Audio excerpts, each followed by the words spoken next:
Video में आगे बढ़ने से पहले मैं क्लियर कर देना चाहता हूँ, ये वीडियो सिर्फ उनके लिए है जो अब तक जो या तो 40% पढ़ लिए हैं या फिर अब तक उन्होंने कुछ भी नहीं पढ़ा। वीडियो में आगे बढ़ने से पहले यहाँ पे 2 तरीके के प्रॉमिस होंगे। पहला प्रॉमिस ये जो मेरी तरफ से रहेगा कि मैं एक पूरी कोशिश करूँगा कि ये वीडियो तुम्हारी लास्ट वीडियो हो इस इन्फॉर्मेशन के ऊपर। अभी देखो आज है 12/02/2026, आज इतना है और फिजिक्स का पेपर है 20 फरवरी को, ठीक है। अब 12 से 20 फरवरी तक तुम ऐसी क्या चीज़ करो कि तुम्हारा फिजिक्स में अगर एकदम 0 पे हो तो भी तुमको कॉन्फिडेंस आ जाए। कॉन्फिडेंस अपनी तरफ से पूरी कोशिश करूँगा कि ये वीडियो तुम्हारे लास्ट वीडियो की तरह काम करे इस टॉपिक के ऊपर और तुम्हें इसके बाद कहीं और जाने की जरूरत ना पड़े। तो दूसरा प्रॉमिस तुम्हारे तरफ से होगा कि तुम इसको लास्ट वीडियो की तरह ही लो।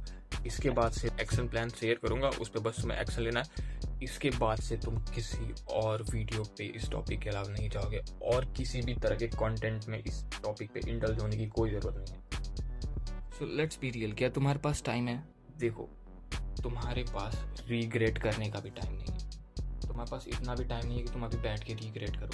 बहुत सारे लोग यहाँ तक भी फोकस नहीं कर पाए अभी तुम्हारे पास देखते हैं वीडियो के एंड तक कौन फोकस लेने का टाइम है। जब तुम्हारा फिजिक्स का एग्जाम खत्म होगा और तुम हॉल से बाहर आओगे तब तुम 50 तरह की रिग्रेट कर सकते हो, बट अभी तुम्हारे हाथ में जो चीज़ है तुम बस उस चीज़ पे फोकस करो। चलो, बातें यहाँ तक ख़त्म हो चुकी हैं, अब हम डायरेक्ट जंप करते हैं अपने प्लान के ऊपर, अपनी स्ट्रैटेजी के ऊपर। पहली चीज़, इग्नोर। देखो, तुम्हें इग्नोर करना आना चाहिए। मैं लोगों के बारे में बात नहीं कर रहा इस टाइम, तो बिल्कुल नहीं। इस समय मैं बात कर रहा तुम्हें टॉपिक्स इग्नोर करना आना चाहिए। इसके बारे में मैं लेटर बात करूंगा जब मैं नोट्स के बारे में बात करूंगा और मैं टॉपिक शेयर करूंगा जो टॉपिक्स काफ़ी ज़रूरी हैं जिस पर तुम्हें फोकस करना है। बट सबसे पहली बात मैं ये कहना चाहूँगा, तुम्हें हर एक टॉपिक, हर एक वर्ड पर्सनली लेने की ज़रूरत नहीं है कि तुम्हें उसे 100% समझना ही फोड़ना ही। इस समय तुम्हारे लिए सबसे ज़रूरी है तुम बस कॉन्सेप्ट समझो और तुम्हें पता हो कि कौन सा टॉपिक एक्चुअली इम्पॉर्टेंट है, कौन सा टॉपिक एक्चुअली इम्पोर्टेंस रखता है इस चैप्टर में। तुम उस पर अपना फोकस शिफ्ट करो। इस समय हम टाइम मैनेजमेंट नहीं, एनर्जी मैनेजमेंट पे भी काफ़ी ज़्यादा ध्यान देने वाले हैं। तुम्हें कोई टॉपिक समझ में आ रहा है, बहुत अच्छी बात है, बट उसे पर्सनल लेना बंद करो। हर चीज़ इतनी ज़रूरी नहीं होती। दूसरी बात, हाई यील्ड चैप्टर। इसके बारे में मैंने प्रीवियस वीडियो में बात की है, पर एक और बार मैं बता देता हूँ। देखो, अगर तुमने पूरे साल में मान के चलता हूँ कुछ भी नहीं पढ़ा है, कुछ भी नहीं, तो ये हैं वो सारे 14 चैप्टर्स की लिस्ट। हाँ, इसमें ये करंट इलेक्ट्रिसिटी 3rd चैप्टर होना चाहिए था, पर मैंने गलती से 4th चैप्टर लिख लिया, पर तुम समझ जाओगे। अब हम बात करेंगे इसमें से कितने चैप्टर इजी हैं, मतलब तुम आज स्टार्ट करोगे तो तुम आज ख़त्म कर सकते हो, और कौन से चैप्टर मीडियम लेवल पे हैं, मतलब थोड़ी बहुत डिफ़िकल्टी बढ़ गई, और कौन से टफ़ लेवल पे हैं, मतलब जिसमें डिफ़िकल्टी काफ़ी अच्छी खासी है। तो ऐसे 3 चैप्टर्स ही हैं जिनकी डिफ़िकल्टी काफ़ी अच्छी खासी लेवल की है। तो मतलब 14 चैप्टर में से भी 3 चैप्टर टफ होना, तुम समझ रहे हो तुम कितना प्रोक्रेस्टिनेट कर रहे थे, कितना हार्ड है मेरी फिजिक्स। अभी उसके बारे में बात नहीं करेंगे। मीडियम, कुछ लोग अगर पूरे साल फोकस नहीं किए हैं तो उनके लिए मीडियम चैप्टर भी काफ़ी टफ हो जाएगा। तो इसलिए इस समय सबसे ज़्यादा इम्पॉर्टेंट है हमें कॉन्फिडेंस बिल्ड करना, क्योंकि जैसे जैसे टाइम कम होता जाता है कॉन्फिडेंस और डिप होता जाता है और इनसिक्योरिटी और बढ़ती जाती है। तो हम सबसे पहले अप्रोच करेंगे ईजी चैप्टर्स को। उससे पहले हम ये देखेंगे कि ये 8वें चैप्टर से लेकर 14वां चैप्टर सेमीकंडक्टर तक, ये चैप्टर अकेले 37 नंबर के हैं। यानी कि बस ये चैप्टर कम करके जाने से पास होने वाली कोई दिक्कत ही नहीं। तो जो डर रहे थे वो पास होंगे कि नहीं, देखिए 30 नंबर तो स्कूल ही दे देता है। अब उसमें से अगर वो भी नहीं देता है तो हम मान के चलते हैं 8वें चैप्टर से 14वां चैप्टर भी बस तुम कर लोगे तो वो 37 नंबर का, तो पास होने की टेंशन मत लो। पर इसमें से 9वां और 10वां चैप्टर टफ लेवल पे आते हैं। तो अभी हम बात करेंगे 11वें से 14वें चैप्टर के बीच में। देखो, अगर तुम्हें सबसे पहले कॉन्फिडेंस बिल्ड करना है या फिर कुछ भी करना है, तुम कभी भी फिजिक्स स्टार्ट करो, तुम सबसे पहले 11वें से 14वें चैप्टर को ख़त्म करोगे, ठीक है। इसका ख़त्म करने में कोई ख़ास वो नहीं है, तो ख़त्म तो तुम्हें सब करना है, 11वां 12वां 13वां 14वां। तो पर अगर तुम कहीं से भी इनमें से कोई भी चैप्टर उठा के ख़त्म नहीं कर सकते हो, जैसे तुमने डुअल नेचर स्टार्ट किया, फिर एटम्स एंड न्यूक्लियाई के लिए मैं पिछले वीडियो में बोला था, इस बार भी बोल रहा हूँ, कोई एक वन शॉट ढूंढना है तुम्हें जिसमें दोनों चैप्टर एक साथ नहीं पढ़ जाएं। मोस्टली ऐसे वन शॉट काफ़ी इजीली अवेलेबल, पर मैं 2-3 ऑप्शंस ऑलरेडी डिस्क्रिप्शन में डाल दूंगा। उसके बाद सेमीकंडक्टर, बस तुम्हारा नीचे का ख़त्म। तो ये चारों चैप्टर तुम आराम से ख़त्म कर सकते हो, इसमें कुछ भी इतना खास नहीं है, मतलब हार्ड न्यूमेरिकल्स वाली कोई चीज़ नहीं है। बस डुअल नेचर में कुछ ग्राफ्स हैं जो अगर तुम्हें कॉन्सेप्ट समझ में आएगा तो तुम आराम से ग्राफ्स बना लोगे। तुम्हें इंपॉर्टेंट चीज़ ऑलरेडी पढ़ते पढ़ते ही अंदाज़ा लग जाएगा। एटम्स एंड न्यूक्लियाई तो यार क्लास 11th की केमिस्ट्री है, अगर मैं मान के चला तुमने वो भी नहीं पढ़ा है तो भी तुम आराम से पढ़ के निपटा दोगे। सेमीकंडक्टर, भाई मैं तो यही बोल रही हूँ तुम सेमीकंडक्टर से ही स्टार्ट करो, क्योंकि वो अकेले 7 नंबर का है। पर देख लो यार, तुम्हारे प्रेफरेंस के ऊपर है ये। मैं ये नहीं कहूँगा कि तुम सेमीकंडक्टर से ही स्टार्ट करो, वो अकेले 7 नंबर का है, वो बात अलग है।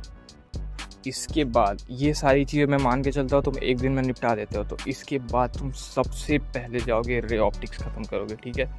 रे ऑप्टिक्स को तुम पूरा दिन दे दो। देखो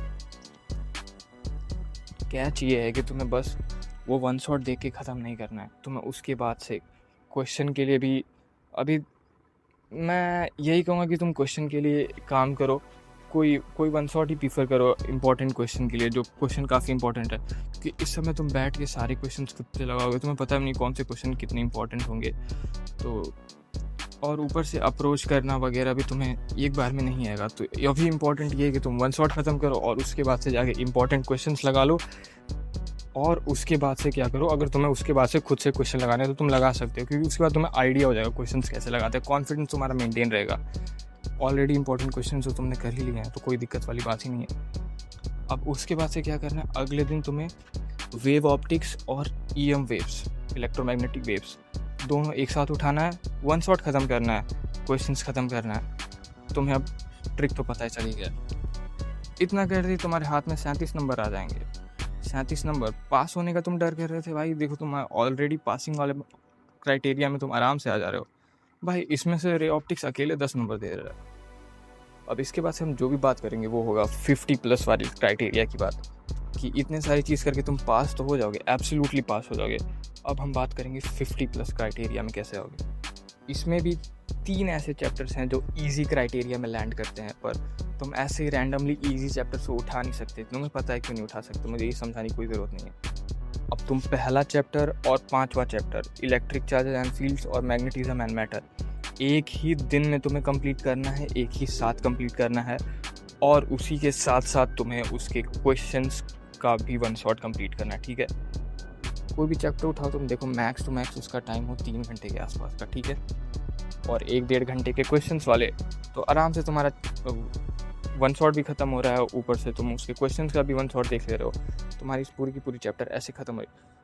भाई एक चीज़ का ध्यान देना इस बार, मूविंग चार्जेस तुम्हें पहला और दूसरा कंप्लीट करने के बाद ही उठाना है। पहला और दूसरा चैप्टर कंप्लीट होने के बाद ही तुम मूविंग चार्जेस उठा सकते हो, क्योंकि देखो तुम्हारे लिए इजी हो जाएगा। अगर तुम्हें पहले और दूसरे चैप्टर के फॉर्मूलाज पता होंगे तो तुम्हारे लिए मूविंग चार्जेस समझना आसान हो जाएगा, ठीक है। मान के चलते हैं तुमने दूसरा और तीसरा चैप्टर एक दिन में निपटा दिया, दोनों मीडियम लेवल के चैप्टर हैं। फिर जाके तुम अगर मूविंग चार्जेस उठाते हो जो टफ लेवल का चैप्टर है, तुम वो मीडियम लेवल पे समझ पाओगे, ठीक है। मतलब वो तुम्हारे लिए मीडियम लेवल पे आ जाएगा, तुम समझ पाओगे। उसके बाद से तुम्हें पता ही है क्या करना है, उसके क्वेश्चंस लगाने। पर अब तक हमने इलेक्ट्रोमैग्नेटिक इंडक्शन और AC के बारे में बात नहीं किया।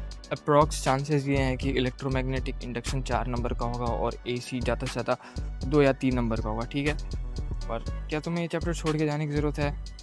मेरे को नहीं लगता, क्योंकि मेरे को लगता है अब तक मैंने जितनी चीज़ें बताई वो सारी चीज़ें डुएबल हैं, वो चीज़ तुम कर सकते हो, ठीक है। ये चीज़ तुम कर सकते हो। अब उसके बाद ये 2 चैप्टर छोड़ने का कोई मतलब नहीं होता। कौन से डेरिवेशंस ज़्यादा इंपॉर्टेंट हैं जो तुम्हें करके जाने। देखो डेरिवेशंस का क्या चाहिए, तुम अगर कोई चैप्टर का वन शॉट देख रहे हो तो सबसे बड़ी चीज़ होनी चाहिए, जो टीचर तुम्हें डेरिवेशन सिखा रहा है वो खुद से लिख के सिखाए। तुम भले ही नोट्स प्रॉपरली मत बनाओ, पर वो जो डेरिवेशन वाली चीज़ है वो तुम प्रॉपरली खुद से लिखो उस पेज पे नोट्स बनाते समय, और वो जो डेरिवेशन है उसको फाड़ के, उस पेज को फाड़ के अपने पास रख लो। जितने डेरिवेशंस करने हैं वो पेज को फाड़ के अपने पास रख लो। रात में सोने से पहले उन डेरिवेशंस को एक बार देख लेना, क्योंकि तुम लेक्चर के बीच तो उस सबको समझ ही रहे हो। अब एक बार देखने में तुम्हारा क्या ही जा रहा है, ज़्यादा 5 मिनट लगता है भाई, तो ऐसे तुम डेरिवेशन मेमोराइज कर पाओगे। आगे की वीडियोस में हम बात करेंगे कौन से डेरिवेशन सबसे ज़्यादा इंपॉर्टेंट। जहाँ तक बात रही प्रायोरिटीज़ की, मैंने ऑलरेडी बात कर ली है, पर फिर से मैं समराइज़ कर देता हूँ क्या जा रहा है। अगर उसमें भी तुम्हें प्रायोरिटाइज़ करना है तो मैं बताता हूँ कैसे करना है। 11वें से 14वां चैप्टर कर लो, उसके बाद 9वां चैप्टर, उसके बाद 8वां और 10वां चैप्टर, हो गए पास। तुम्हारी प्रायोरिटीज़ भी एकदम ख़त्म, पास होने वाली प्रायोरिटी ख़त्म। ऊपर बात करें तो पहला और 5वां चैप्टर कर लो पहले, एक ही दिन में, एक ही बार में। अब ऐसा नहीं है कि तुम्हारा आधे दिन में ही हो जा रहा है और तुम्हारे पास और टाइम है, तुम और फोकस कर सकते हो, तो आगे की चीज़ें नहीं करो। तुम्हें रुकना नहीं है। अगर तुम्हें लगता है तुम और कर सकते हो, तुम्हें करना पड़ेगा ही, क्योंकि तुम्हारे पास टाइम नहीं है भाई। तुम अपने जितना टाइम बचाओ उतना तुम्हारे फ़ायदे वाली बात है। तुमने पहला 5वां कर लिया, अब तुम कैपेसिटेंस और करंट इलेक्ट्रिसिटी करोगे, उसके बाद तुम करोगे मूविंग चार्जेस। फिर 6वां और 7वां चैप्टर बचता है, जिसको भी तुम एक ही बार में निपटा सकते हो, एक ही दिन में निपटा सकते हो। अप्रोच करने का तरीका तुम्हें पता है। मैंने सोचा था मैं इसी वीडियो में तुम्हें क्रैश प्लान भी दे दूँगा, मतलब अगर तुम्हारा ये सारी चीज़ें कंप्लीट करते फोकस डिप हो जाएगा तो तुम्हें क्या करना चाहिए। रिसोर्स लिस्ट की लिस्ट भी दे दूँगा और नोट्स वाली चीज़ भी दे दूँगा, पर मेरे को नहीं लगता कि मैं ये सारी चीज़ें अभी कर सकता हूँ, मतलब काफ़ी वीडियो लंबी हो रही है, तो इसको हम नेक्स्ट वीडियो में कंटिन्यू करेंगे। तो उसके लिए तुम सब्सक्राइब कर लेना, नहीं करना है तो भी कोई बात नहीं है, पर अगर तुम सब्सक्राइब करते हो तो एक बात का ध्यान रखना, नोटिफिकेशन ऑन करके रखना, क्योंकि इसके बाद से जो भी चीज़ आने वाली है वो बस वही चीज़ होगी जिस चीज़ की तुम्हें सबसे ज़्यादा ज़रूरत पड़ेगी। और भी तुम्हें जिन चीज़ों की ज़रूरत पड़ेगी वो तुम मुझे बता सकते हो, मैं वो सारी चीज़ें के ऊपर भी स्ट्रेटजी लाने की कोशिश करूँगा। पर क्या मैंने तुम्हें वो प्लान शेयर किया जो मैं खुद फॉलो नहीं करना चाहूँगा? ऐसा बिल्कुल नहीं है। मैं वो चीज़ तुम्हें क्यों ही बताऊँगा जो मैं खुद फॉलो ना करना चाहूँ। तो कल ही से, हाँ कल से ही जो स्ट्रक्चर है वो मैं खुद फॉलो करने वाला हूँ बोर्ड्स तक। चेंजेस और भी स्ट्रेटजीज और भी प्लान्स यहीं पे आएंगे। अब तुम्हारे पास कोई बहाना नहीं है, ये सारी चीज़ मैं खुद फॉलो करने वाला हूँ बोर्ड्स तक, और मैं अकाउंटेबिलिटी भी रखूँगा इसी चैनल पे वो सारी चीज़ें अपलोड करते हुए, और हम दोनों मिल के ये चीज़ ख़त्म कर सकते हैं। तो तुम्हारे पास कोई भी बहाना नहीं रहा है। ये वीडियो थोड़ी अनकम्फर्टेबल हो सकती है, बट जो भी स्ट्रेटजी मैं बताने वाला हूँ वो सारी चीज़ मैं खुद फॉलो करने वाला हूँ। बोर्ड्स आने तक का ये चैलेंज है, और अगर ये चैलेंज तुम मेरे साथ लेने को तैयार हो तो कमेंट करो, आई एक्सेप्ट। बहुत सारे लोग यहाँ तक भी फोकस नहीं कर पाए होंगे। अगर तुमने वीडियो यहाँ तक देखा, कॉन्ग्रेचुलेसन, तुम सच में सीरियस हो। अब ज़रूरी ये है जो भी तुमने देखा उसको तुम एग्जीक्यूट करो। बहुत टाइम वेस्ट हो गया प्लान करते हुए, अब प्लानिंग का भी टाइम नहीं है। तुम्हें प्लान पता है, अब बस तुम्हें एग्जीक्यूट करना है। चलो अगले वीडियो में मिलते हैं।